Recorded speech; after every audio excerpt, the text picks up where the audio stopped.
So it's a pretty rainy day here at Flock, and it's the kind of day that you just want to be really cozy and just stay in the house. So I thought today would be a good day to actually zoom out, maybe take a more 30,000 foot approach of some of the land use plan here for Flock.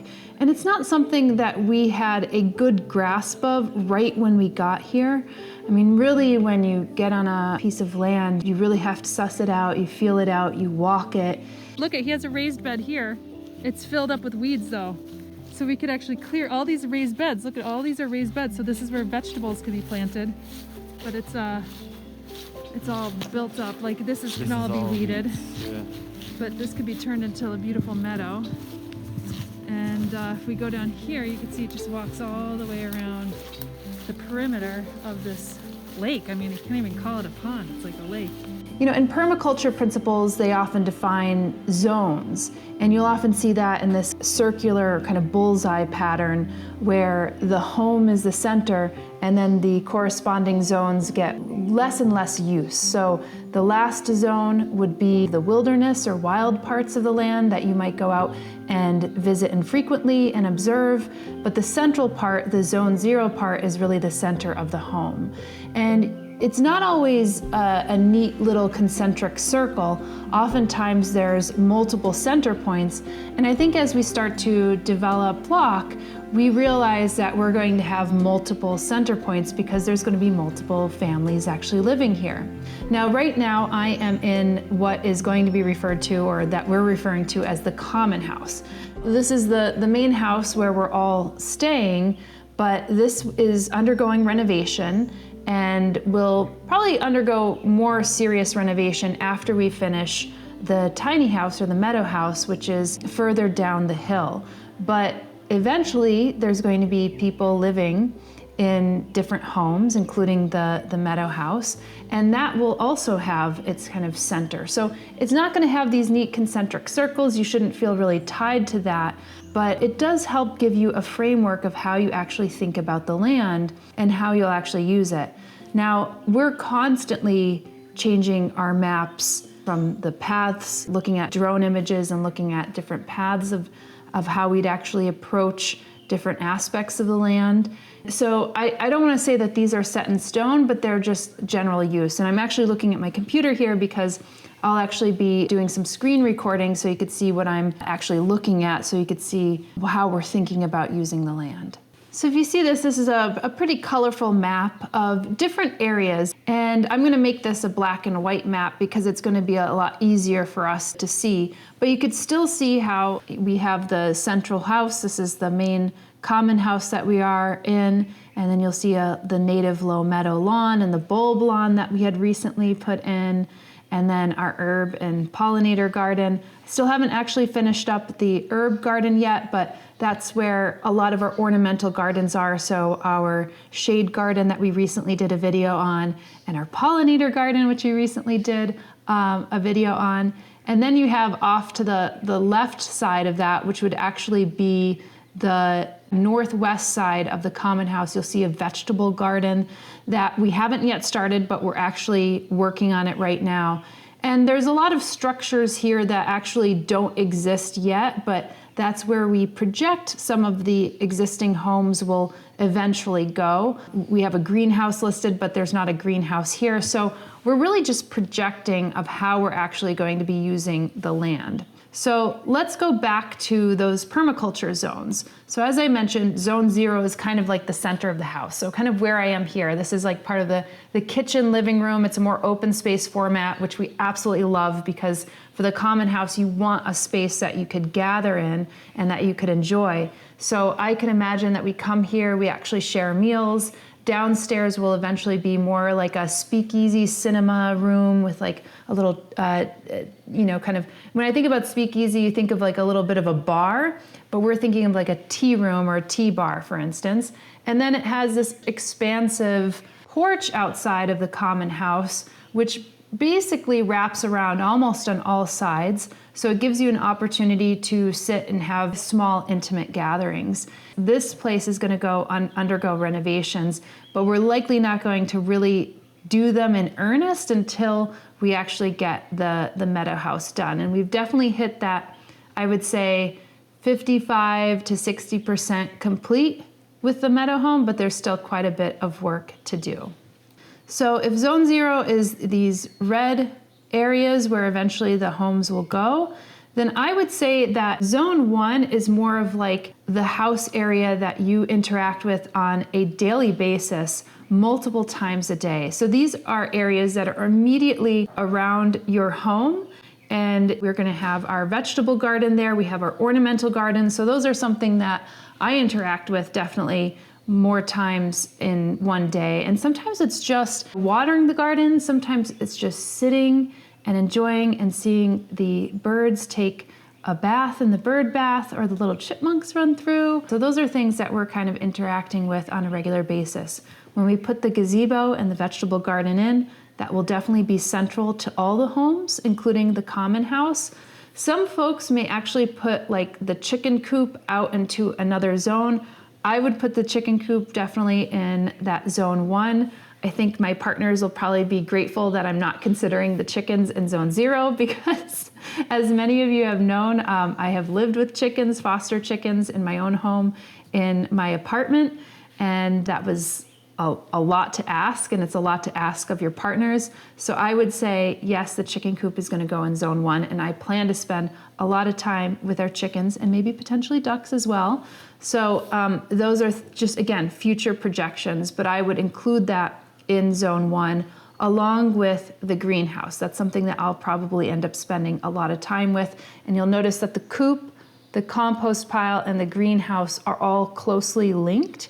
And we imagine that there's going to be a lot of interaction between those 3 different areas. Of course, your home, your compost, your greenhouse, your coop. You could see how those could actually work as a interwoven unit or a system of sorts.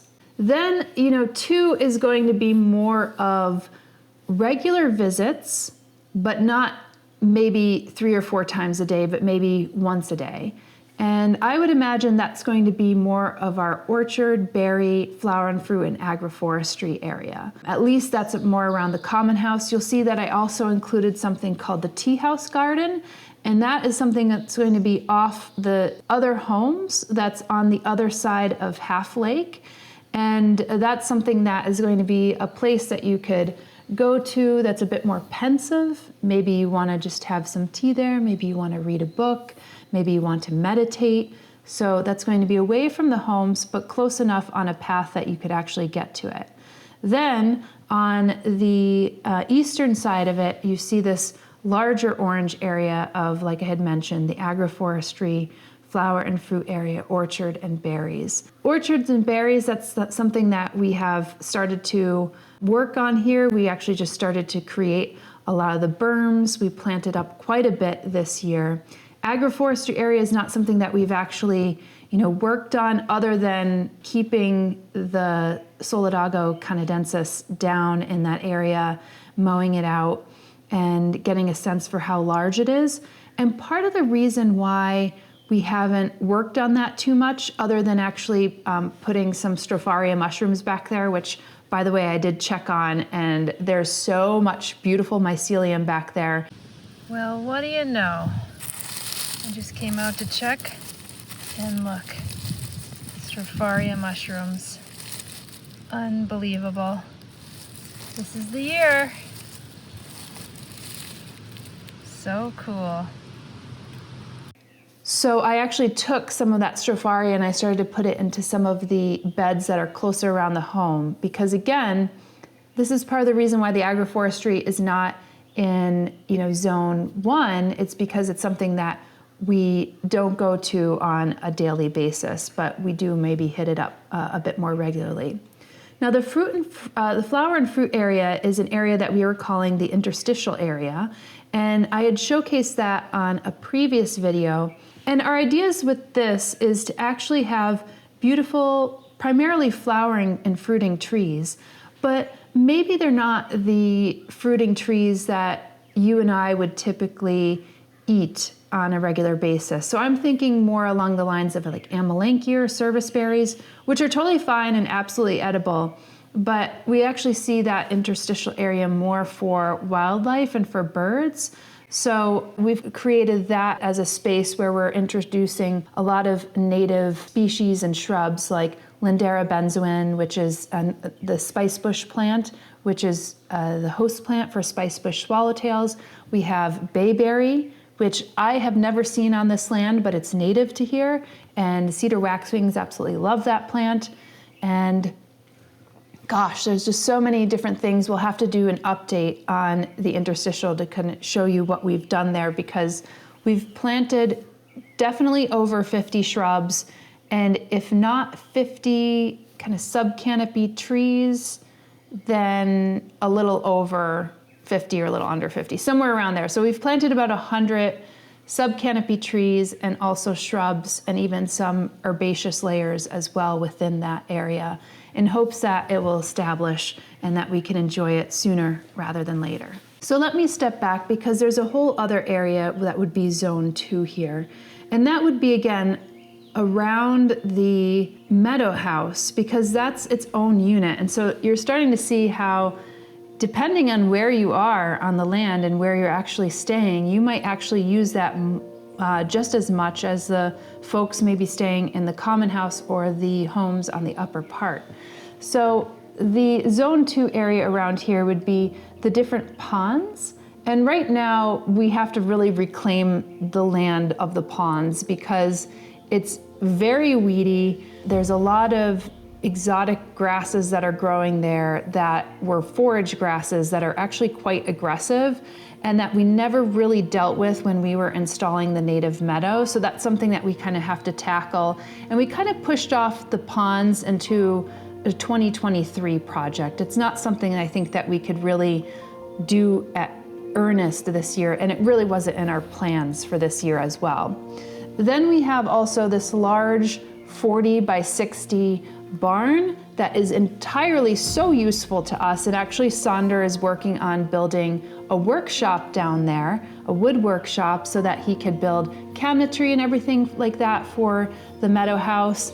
And we have a friend down there who's actually working on a tiny house within the barn. So there's a lot of activity. It's a real community hub or community center. And that's actually what our initial ideas was for that area down closer to the road, was to actually offer up the barn for more community services. And so we're still kind of wrapping our head around that, and it's just become a little epicenter of activity, even though we didn't expect it to be so early in the whole process here, because we haven't even really been on here for 2 years. So it's really nice to see that that is coming to fruition. So I would imagine that that area really becomes a zone 2 for the meadow house, but also for the folks like ourselves who are operating up here, largely because the workshop is down there as well. So, but I would say, like, we're not really using those ponds as much at this stage, but as we start to reclaim the land, as we start to carve out different pathways and everything along those lines, then we'll have a bit more direct interaction with those places.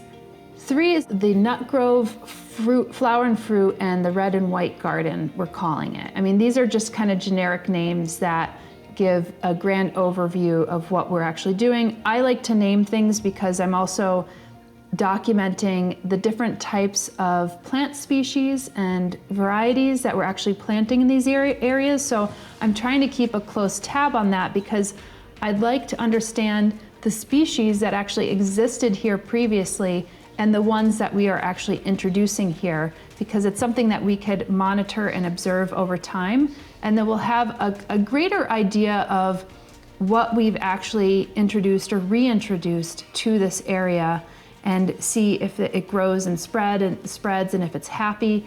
For example, we added some Lobelia cardinalis, which is the kind of red, beautiful flowers.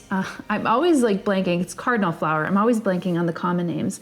And then we added something called sheep laurel, which is a type of kalmia. It's related to the mountain laurel, which we also added here.